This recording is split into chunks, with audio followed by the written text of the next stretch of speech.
Hello， 大家好，我是小妖，一名沉河无数、吃鸡全靠躺的奇女子。新衣服买了第一件事情，当然是要穿上它显摆显摆啦。有了这个熊以后，我这还是第一次用男生的角色玩游戏。这叫啥？胖人熊。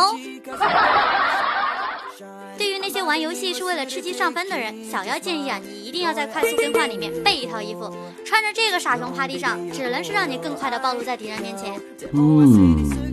那看官方信息说，情人节皮肤还有一个隐藏功能，靠近热气球的时候，热气球会变颜色。所以啊，我准备来看看这个傻熊能让热气球变成什么颜色嘞？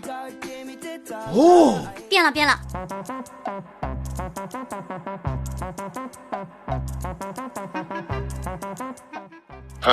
这难道就是熊大的弟弟熊二？你别说，还真挺像的。试了几次后来，小妖发现想让热气球变颜色，必须在离热气球60米内才可以。一旦超出距离，热气球就会变成本来的颜色。那你们说这傻熊是棕色的，那我趴麦田里是不是不容易被敌人发现？哎，有人！这打脸来的也太快了吧！队长，救！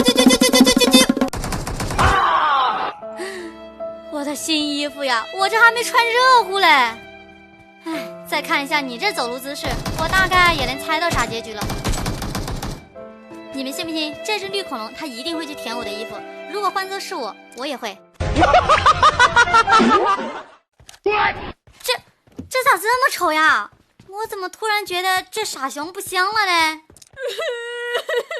那这新皮肤除了可以让热气球变颜色以外，其实啊，它还有一个专属特效，你们仔细听。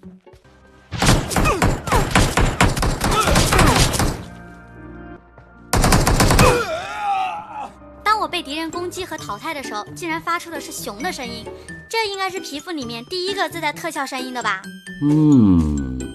好了，本期视频就到这里了，喜欢小妖的可以关注、点赞、评论哟。